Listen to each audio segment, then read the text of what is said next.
Secretary Blinken returned to Washington early this morning from an 8-day trip through the Middle East, where he met on multiple occasions with senior officials from the government of Israel and the Palestinian Authority, as well as leaders in Bahrain, Egypt, Jordan, Saudi Arabia, UAE, and Qatar. Over the course of his trip, he made a number of things clear. That the United States strongly supports Israel and its right to defend itself from Hamas, and that support is unwavering. That the United States supports the aspirations of the Palestinian people, who are the victims of Hamas's acts of terrorism, and that we believe it is important to establish mechanisms to keep civilians in Gaza out of harm's way and provide them with humanitarian assistance. Over the course of his meetings, the Secretary pressed these 2 points, along with the need to secure the release of hostages and prevent the conflict from widening to every official he met. And when he returned to Israel on Monday, after his meetings with officials from other governments, he was able to deliver these messages not just on behalf of the United States, but also on behalf of others in the region who agree that Israel has the right to defend itself, but also want to see innocent civilians protected. The work we began last week is, of course, ongoing. We continue to provide Israel with the assistance it needs to defeat Hamas, and you will hear the President speak more about that tonight. We continue to work to get humanitarian assistance into Gaza. Ambassador David Satterfield, the newly appointed Special Envoy for Middle East humanitarian issues, met with Israeli and Egyptian officials today to develop the exact mechanisms to implement the framework the Secretary negotiated with Israel on Monday, and that the President cemented yesterday when he was able to secure commitments from both Israel and Egypt. Our work to secure the release of hostages continues to be a top priority, and of course our messages to other countries hostile to Israel, also other countries and entities hostile to Israel, continues to be clear. Do not enter this conflict. Upon his return to Washington, the Secretary met this morning with bipartisan members of congressional leadership on the Hill to brief them on the trip and what he heard while in the region. And over the coming days, he will continue. Sam, I'm going to ask you not to interrupt over the course of this briefing. I will call you if you. I'll finish my opening remarks, but just to establish a ground rule here, I will call on you for a question, but I would ask in return that you not interrupt either me or your colleagues in the media. With that. And over the coming days, he will continue our diplomatic engagements on all these fronts. Matt? Yeah. I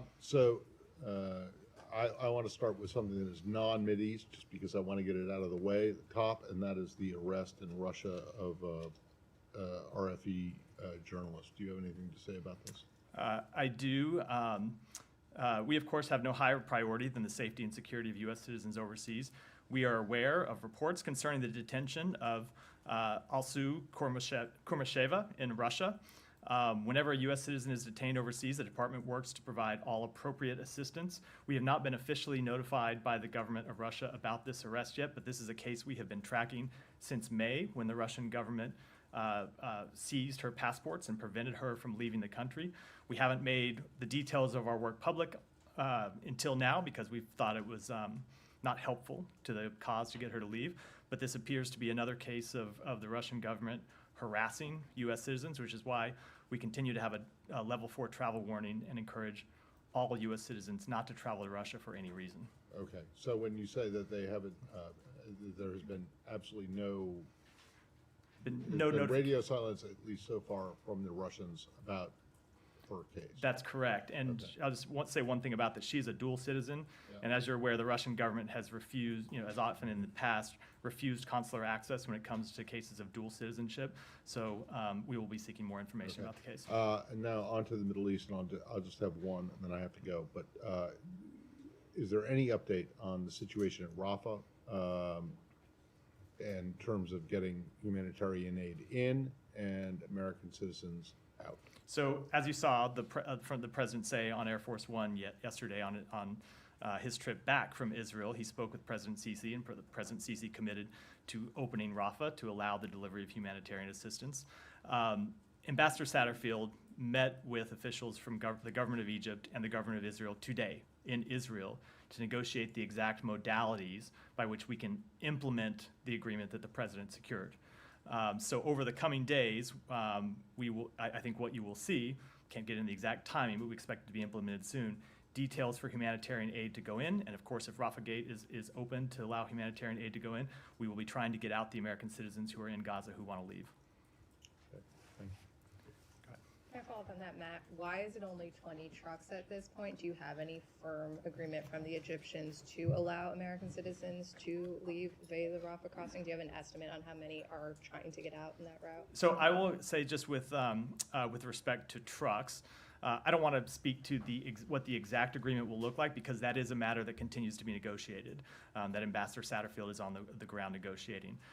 The Israelis, as they have said publicly, and as Secretary Blinken said after we met with them for 7.5 hours to secure this initial agreement on Monday, the Israelis have very serious concerns about the diversion of humanitarian assistance. They're worried that assistance that goes in will be diverted to Hamas. We are working out an agreement to ensure that any deliveries can be handled appropriately. So we'll continue to work on that. But what we have said publicly and what we have said to the Israeli government is quite clear. We expect humanitarian assistance to be able to get in. We think it's important that the innocent civilians in Gaza who did not start this conflict have access to food and water and medicine. That's the commitment from the president on down. It's what Ambassador Satterfield is working out the details of, even as we speak. And what is being offered to the Egyptians to try to grease the wheels on this? We're not offering them anything. We are telling them that we have an interest in getting American citizens out, and it is our interest, it is their interest, it is the interest of every government in the region that humanitarian assistance be provided to the innocent civilians in Gaza who are not a party to this conflict. Just to follow up on what's been agreed, there's this talk about 20 trucks being allowed, about up to 20 trucks being allowed to go through the crossing. Is it sort of limited to that, and then the crossing will close, or is the plan to sort of open it indefinitely? We want to see sustained humanitarian assistance going into Gaza for the benefit of innocent civilians. The exact discussions about how we implement that are exactly what Ambassador Satterfield is engaged in right now, so I wouldn't want to get ahead of those discussions, but it is our intention, our goal, and what we're working to secure is ongoing assistance to innocent civilians. Why has it been so hard to get the Israelis to agree? You know, the UN is involved, the US can vouch for the fact that this is humanitarian aid coming in. Isn't it pretty obvious that 2.2 million people in the country, they're going to need more than this, but this is desperately needed aid. Why can't they just let it in? I think the concern the Israeli government has, and they've said this publicly, and they certainly said it privately to us, is that any assistance that goes in will be diverted once it's inside Gaza. That there's not an Israeli military force in Gaza. There's not a UN peacekeeping force in Gaza. The people with guns inside Gaza are Hamas, and so Hamas may try to divert this assistance and keep it from getting to the civilians who it is intended for. We think that's a legitimate concern. We've made clear that this aid needs to go to innocent civilians and not Hamas. We're going to be watching very carefully how it's delivered because we want to be sensitive to those concerns, which we share. So you don't have any way of making sure that happens, right? So we are working on the mechanisms for the delivery of this assistance. Still in the region, Alex? Yes, just very quickly on that. You mentioned Secretary will continue diplomatic engagements. I'm just curious, what is he hoping to achieve next couple of weeks and month? And does the Secretary believe that the ground incursion is something that Israel will not be able to back off? So we're going to let Israel speak to its military operations. It's appropriate for them to do so. As the president said yesterday when he was in Israel, as the secretary said when he was in the region, both in Israel and in other countries, it's important that when Israel conducts its military operations, that it does so in a way that protects innocent civilian life to the maximum extent possible. That is the responsibility of any democracy. It's what differentiates us from terrorist groups like Hamas. And then your second question was, you had a second question? Remind me. What is he hoping to achieve in the next couple of weeks? I reversed the order actually. He hopes to achieve the same thing that we have been working on since the outset of this conflict. Number one, to prevent the conflict from widening. You've seen us as a government send very clear messages to other entities hostile to Israel, both through what the president has said, what the secretary has said, and by the fact that we have deployed 2 carrier strike groups to the region. We want to send a very clear message to other countries or other entities that they should not enter this conflict. Second thing we are trying to do is to secure the release of hostages. There are a number of Americans who remain unaccounted for. We know that some of those unaccounted for are hostages, and we want to secure their release. And then, of course, we want to continue to work diplomatically to get humanitarian assistance into Gaza for innocent civilians. Can you please come back more on RFE report? Yeah, sure. Oh, I'll come to you next. Let me go.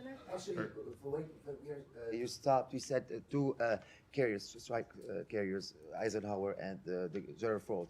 So let's say if Hezbollah decided to enter the war from the north front, you said there's a clear message. Will the U.S. be involved in a battle with Hezbollah? I'm not going to speak to. what do you mean by your message? I'm not going to speak to hypotheticals down the road. But our message to any entity hostile to Israel has been that they should not enter this conflict. And our message to Israel and the Israeli people has been that we stand with you and we will support you. Okay, one more question. I'm going to get to everyone. People, I'm last going to question. work. Yeah. The U.S. State Department on Tuesday raised its travel alert for Lebanon to do not travel, and also asked for the American citizens to make arrangements to leave the country as soon as possible.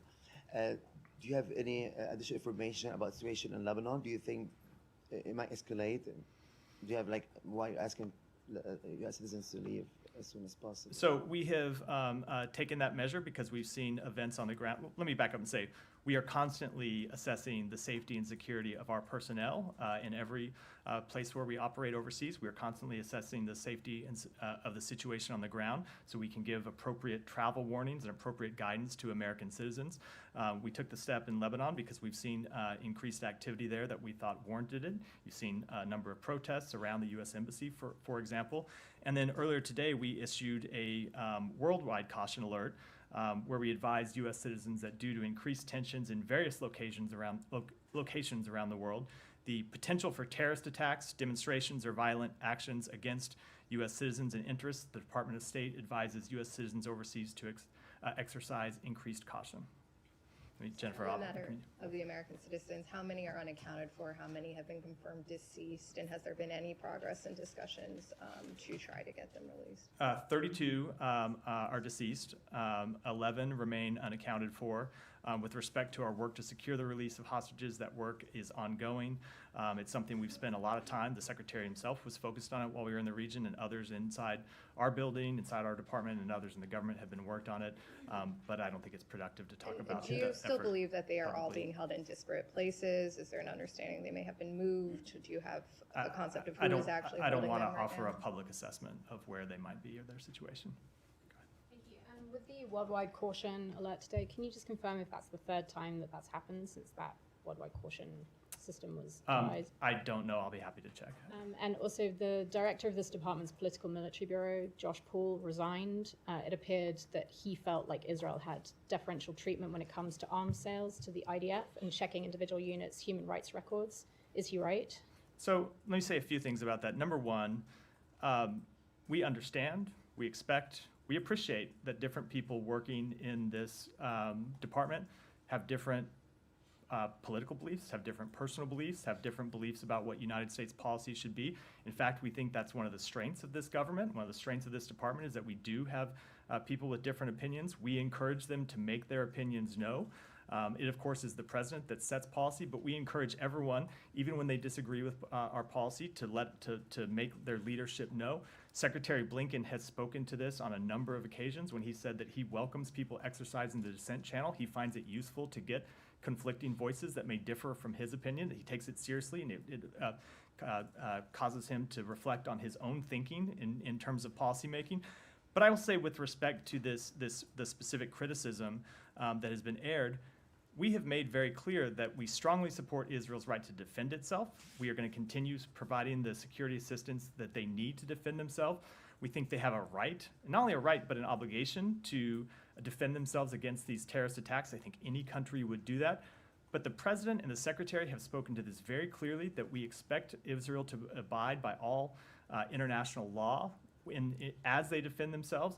And we'll continue to work with them to ensure that they meet the highest standards. But on a practical, Go ahead, finish. Go ahead. sorry, Matt, but on a practical level, isn't Go again, we're not going to, we don't do interruptions. Go ahead. No, somebody has to hold. I'm Go- speaking. Go ahead. You're I'm a speaking. propagandist. You're not a Hello? professional, and I'm sorry. I think your colleague is asking if she is asking a Can you question. wait till I've asked my Please question? ask your question, but he can't say, You know what? Are you- You actually don't get to tell other people how to Every person in answer. this room? No, Yeah. I'm telling you. I know. I'm telling decorum you. here. Let's have decorum. You can't Go ahead. get away with that. Go ahead.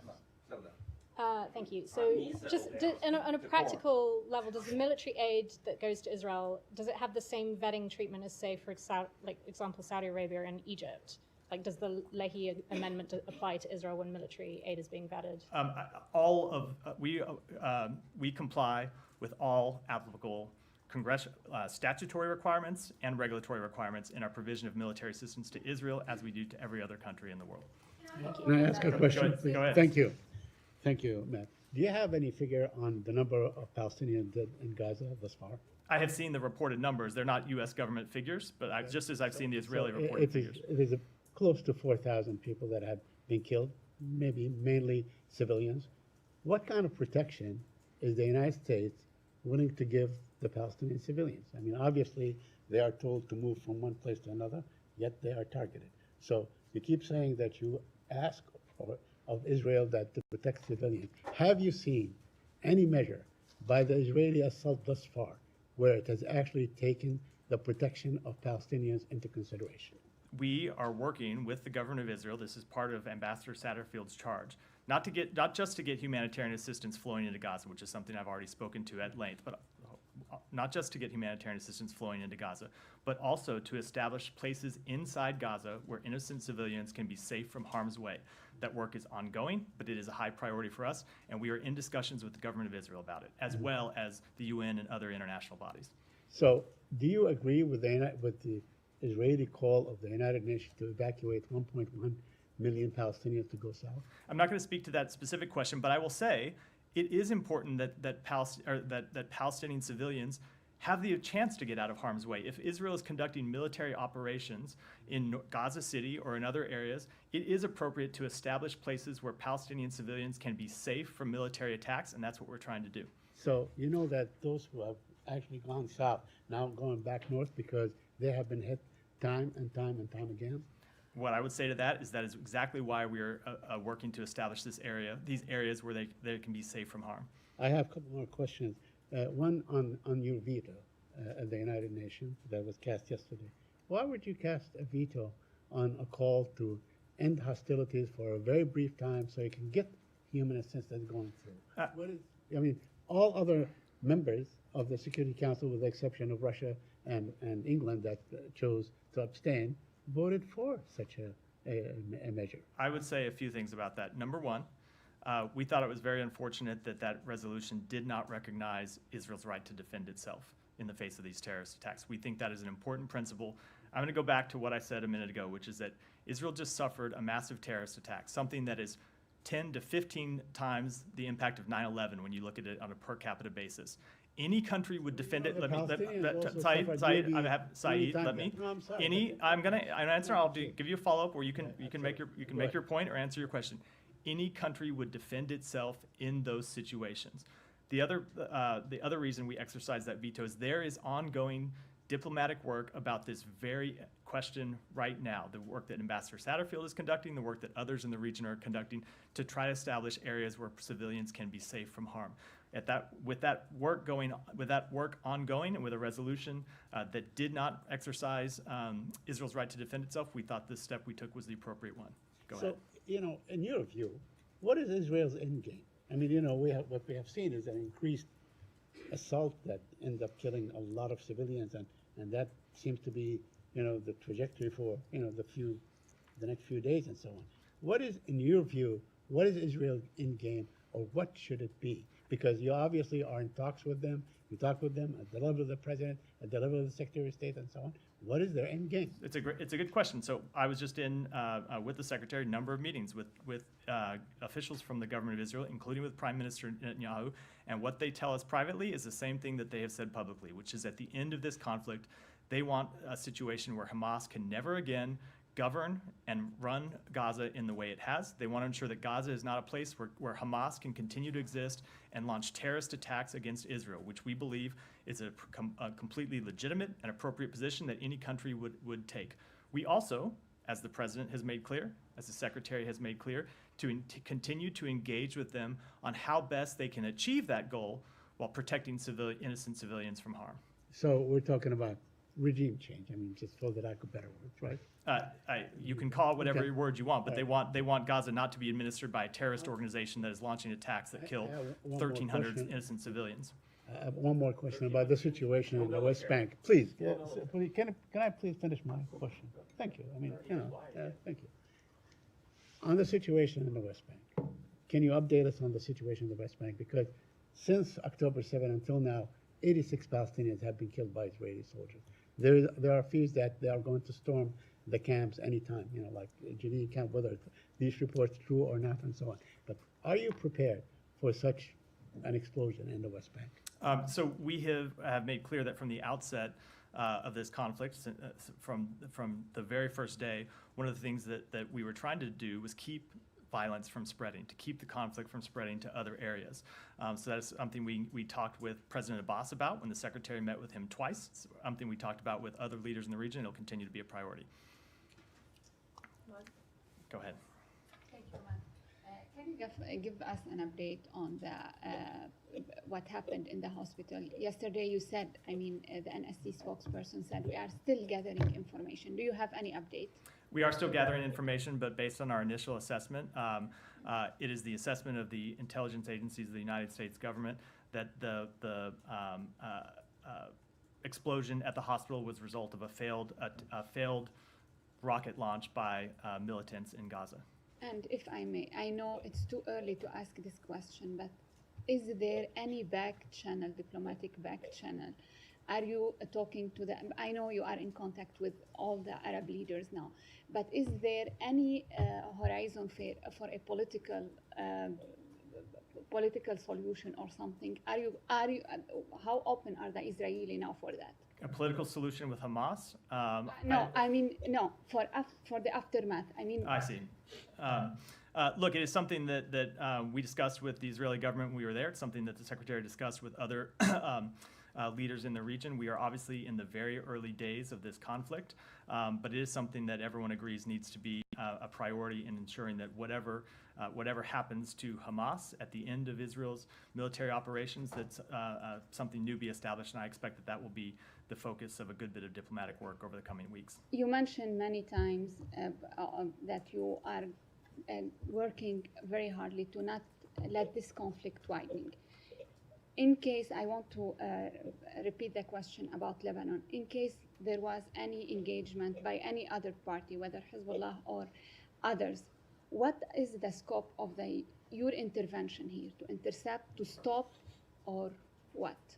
I am not, again, going to get ahead of actual events and speculate what our reaction might be, other than to say that the President has made very clear that anyone hostile to Israel considering to enter the conflict should think twice about doing so.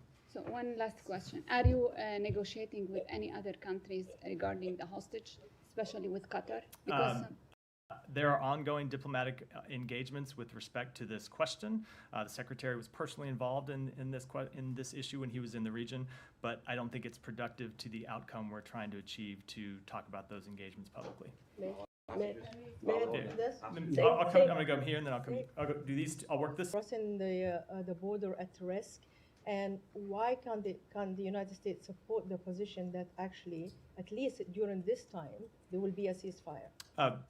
Because one of the issues that Ambassador Satterfield is in discussions with Israeli and Egyptian officials about is exactly how to open Rafah Gate and ensure that humanitarian assistance can be safely delivered in. So that would include, obviously, Israel not conducting military operations in the vicinity where humanitarian assistance is flowing across through Rafah Gate into southern Gaza. Okay, just follow up on the Josh Paul question. Isn't the U.S.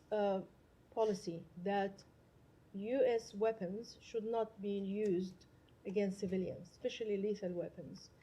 Can you assure us that U.S. weapons are not used against civilians, or is this exception to this rule? U.S. weapons cannot be deliberately used against civilians. Of course, in one of the tragedies of war is that there are always civilian deaths. It is one of the great tragedies of war, and what we try to do is work to minimize civilian deaths to the greatest extent possible. So that is why the Secretary engaged, the Secretary, let me just go back to what I said at the outset. The Secretary went to Israel last week, met with the Israeli government on Thursday, met with families of hostages and families of the deceased, gave a speech in Israel about how the United States supports Israel. And then he went and traveled around the region and talked to leaders of the countries I mentioned, Saudi Arabia, the UAE, Qatar, both about the United States perspective, and he listened to their perspective. And one of the things he was able to do when he went back to Israel on Monday, 3 days ago, I think, was to deliver a message not just on behalf of the United States, but on behalf of all of these other countries. It is important we establish a mechanism for the protection of civilians in the government on that question. Came out, and you saw announcements from the Israeli government in the aftermath of that, and you see Ambassador Satterfield on the ground negotiating the mechanisms through which that humanitarian assistance will be provided and the ways in which we will set up areas to protect civilians right now. This is a top priority for the United States government. You have everyone from the president on down engaged in it just because it is such a top priority, and we will continue to stay focused on it. Okay, and finally, just on the attack on the Ahli hospital, you said that you're sure that actually it wasn't the Israelis who did that. I said it was our initial assessment based on the information that is available to us. And let me just say, I don't want to play media critic here, but I will say that I do think that this event was a reminder of that everyone, this includes officials in government, but officials in government and everyone that watches this conflict, that commentates on it, it would be wise for all of us to take a beat and pause and collect all the information before choosing to decide what we believe and what we don't. I saw a number of reports from the very early days that took Hamas's word at face value, the word of a terrorist organization. I don't mind people treating our claims skeptically. Everyone is right to do that. We stand up here every day and defend them. But I would hope that everyone who is watching what's happening would not take claims from a terrorist organization at face value. And that's my question, sorry. It's precisely because of that in the region, as you know, there's mistrust of what the Israelis say, and actually of the U.S. position as well, because there are previous administrations that took us to war in Iraq on a lie that was defended on a very high level, including behind this podium. This is why people are cynical when you hear something. We might not know the truth, but would the United States support an international investigation? That's I do not believe that is appropriate at this time. The Israeli government has released a great deal of evidence to support their contention that this was a misfire rocket attack from inside Gaza that unfortunately landed on this hospital and killed, it looks like, hundreds of civilians. The U.S. government is conducting its own assessment. And I would just say, from Hamas's side, we've seen a claim backed up by zero evidence. And it is unfortunate that a lot of people believe a claim from a terrorist organization in absence of them having provided any evidence at all, when you are seeing the Israeli government provide evidence. And I know people treat that skeptically, and I understand the reasons why. But I would hope that people who are trying to determine what actually happened would look at the fact that Israel has released information and Hamas has not in this instance. Thank you. No, let me go ahead. Go ahead. Follow up on the resignation of the senior State Department official. After that resignation, would the U.S. reconsider its policy of unconditional military assistance to Israel? Isn't there any concern among the administration that, by supplying this military assistance, you might be involved in any possible war crimes against civilians? No, I would say that we have made very clear that we expect Israel to conduct its operations in compliance with international law. That is the standard we uphold. That's the standard we hold ourselves to. It's the standard we hold our partners to. It's the standard every democracy ought to be held to, and we will continue to work with them and continue to deliver messages to them that they should conduct their military operations to the maximum extent possible to protect civilians from harm.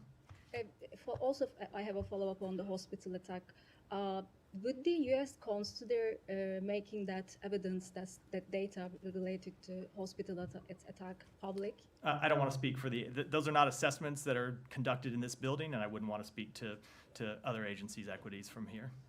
Go ahead, Shannon. Thanks. On the hospital blast, we saw several Middle Eastern leaders come out quickly and, going off of Hamas's word, condemn Israel, condemn the IDF, but now with the U.S. assessment, has there been any high-level outreach from this building to either share that intelligence or encourage them to walk back some of their initial condemnation? I don't want to speak to private diplomatic negotiations, but one of the things the Secretary did make clear in his travels around the region is that we think everyone ought to be very clear on what Hamas is, a terrorist organization, and be clear about that publicly and be clear about that privately, but beyond that, I wouldn't want to speak to private conversations. As a follow-up, does the State Department think that if some of those leaders were to come out and have some more measured statements, walk back some of their initial statements, would that perhaps lower the temperature in the Middle East, where we're seeing widespread protests? Go ahead, and if you wouldn't mind repeating that question.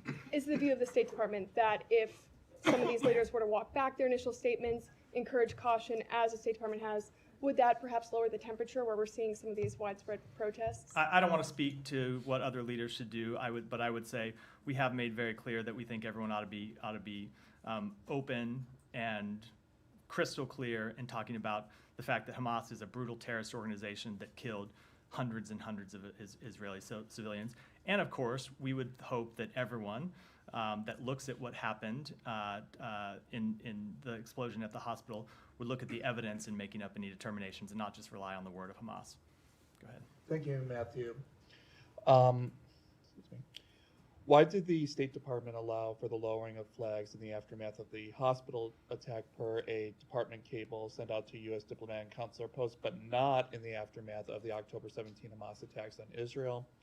What does the House Speaker saga say about America's standing in the world? Is the State Department concerned about the vacancy given that the U.S. cannot send supplemental assistance to Israel or Ukraine without a House Speaker? What we said in respect to the lowering of flags is that embassies could make decisions consistent with longstanding State Department policy and State Department regulation to decide to lower their flag when a state of mourning has been declared in that country. There are other considerations that go into, but that's one of them that embassies can consider. I think places where the flag has been lowered, it's because there has been a state of mourning that was announced by the government. We, of course, mourn the loss of the innocent civilians who died in that explosion at the hospital, just as we mourn the loss of 1,300 Israeli civilians in the deadly terrorist attacks by Hamas. With respect to the question about the flag at our embassy in Israel, there was not a national day of mourning that was declared, which is one of the things that goes into the policy. But I think we've made pretty clear our sympathies for the people of Israel when you saw, for example, the secretary traveling to the region and meeting with the families of a number of Israeli and American citizens who had lost their lives, of meeting with the families of hostages, of giving a speech in Israel where he said that the United States stands by you, and talked about how he was personally affected by the tragedy. And the second question with respect to, look, I'd say that when it comes to funding, the president's going to speak to this somewhat tonight, so I don't want to get too far ahead of the president. Never a good idea for a spokesman. But I will say that we do think it's important that we have a functioning partner in Congress who can support our allies and our partners around the world. We have made clear that we stand by Israel just as we stand by Ukraine. There are two democracies defending themselves from attacks from outside.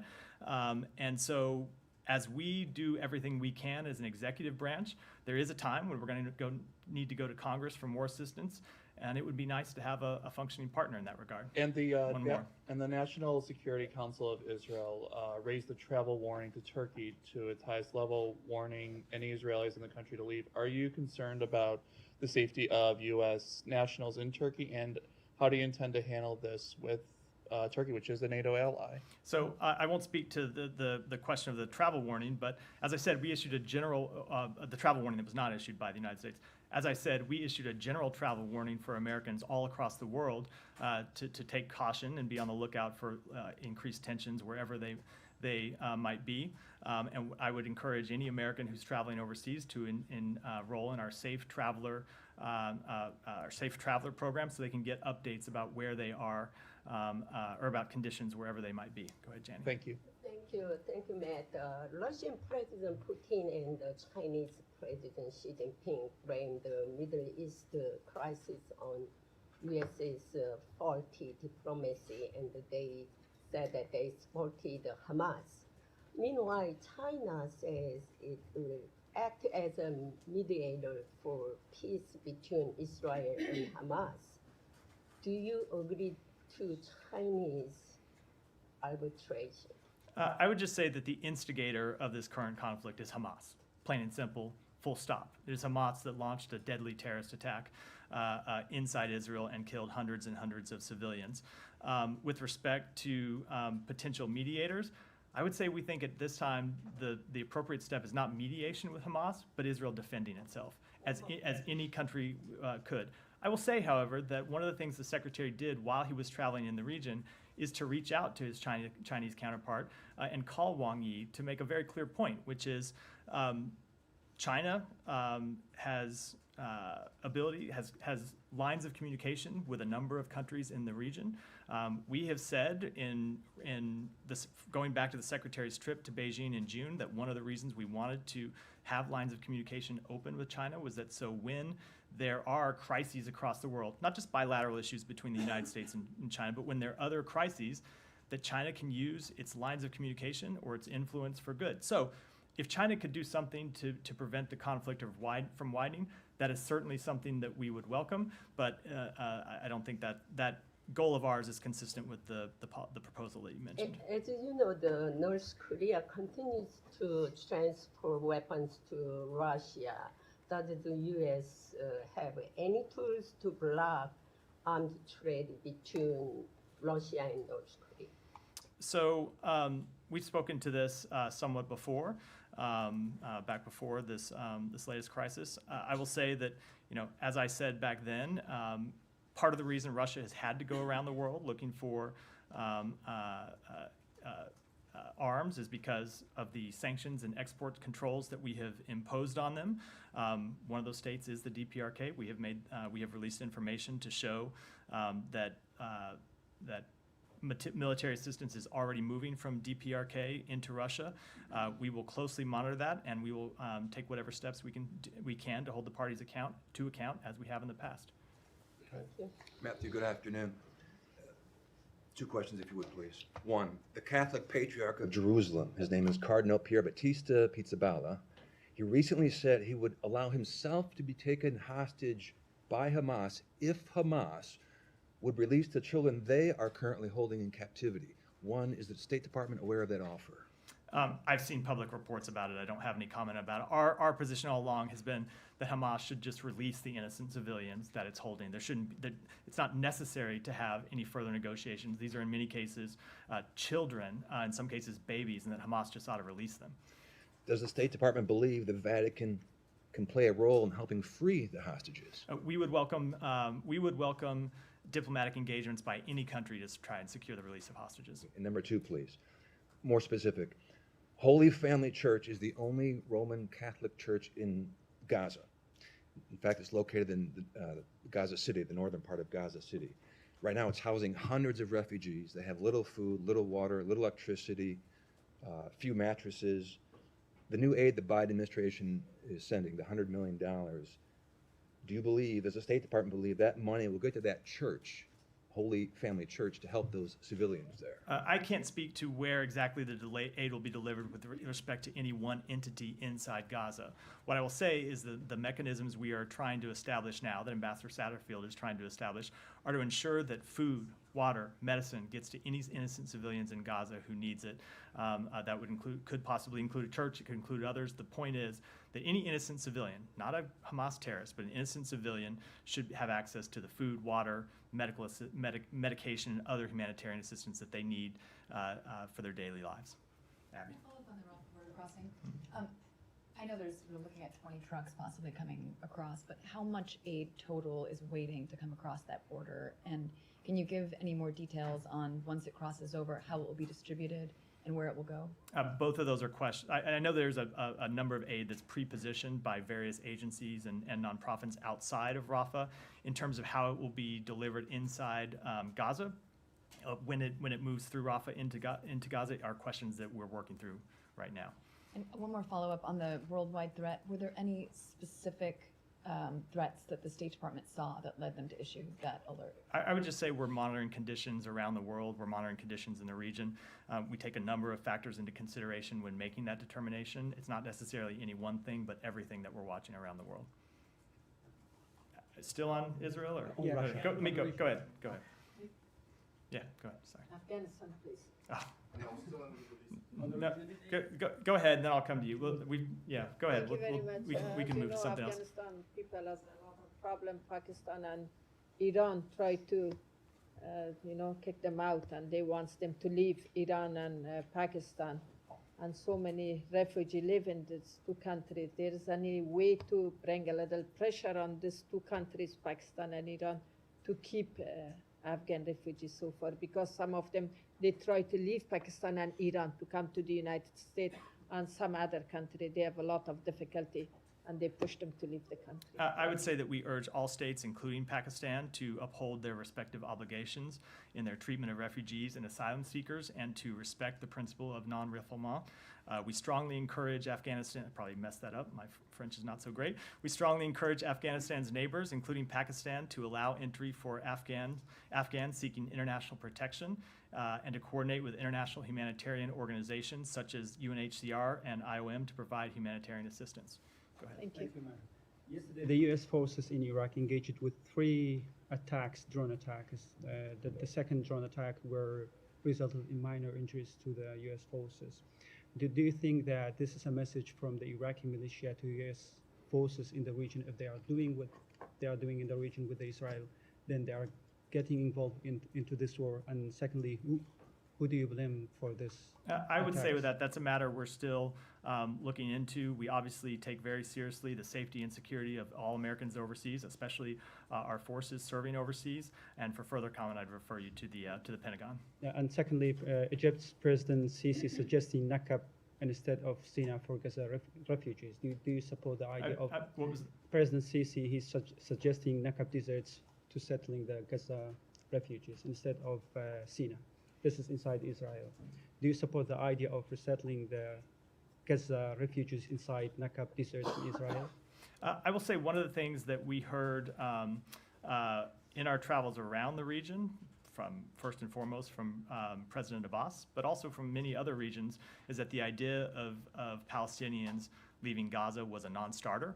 They did not want to see Palestinians leaving Palestinian land. That's one of the reasons why we focused on setting up areas inside Gaza where they can be safe from harm. Go ahead. Thank you. One question on Israel and one question on Russia. Amnesty International last week said that it has evidence Israel used white phosphorus to bomb dense areas in Gaza. Are you aware of this report? I've seen the report. I don't have any evidence to show that it's accurate. And on Russia, the Russian Deputy Foreign Minister Rabkov said earlier in October that Russia has no other choice but to revoke its ratification of the CTBT treaty because the US doesn't show any sign of ratification. Do you have any comments? Let me take that one back. And Alex, go ahead. And we'll... Thanks so much. Back to the second US reporter who has been arrested in Russia. You said you have no information and have not been officially notified. Is that the reason why the U.S. State Department hasn't still designated her as a wrongfully detained? Well, she was just detained in the last 24 hours, according to reports. She was detained. She was her passport was taken. We've been working on this quietly. I'm not going to speak to all of those efforts, but it's something we've been focused on. But she was just arrested, according to reports. Again, we've not been officially notified or had contact with her just in the past 24 hours. And as you know, Secretary told us in May, following Gershkovich's arrest, that all of the U.S. citizens acting as reporters in Russia have left Russia. Is that still the case? Do you have any updated information? How many American journalists are still operating? It's not something that we're necessarily able to track, journalists coming in and out. But I would say that our guidance has been very clear, which is no American citizen should travel to Russia for any reason. It's quite risky to do so. We've seen American citizens detained for no reason, arrested for no reason. So we would encourage any American not to travel to Russia. And with that, a wrap for today. Oh, one more from Abby. Yeah. The UN Secretary General has reiterated his call for a ceasefire in this conflict.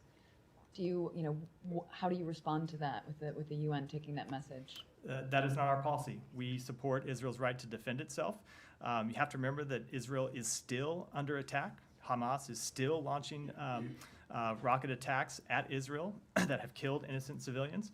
And we believe Israel ought to have the right to defend itself against those attacks. At the same time, they ought to do so in a way that protects civilians from harm to the greatest extent possible. I'll stop for we are, of course we are. I'll stop for there today. Thank you. Thank you.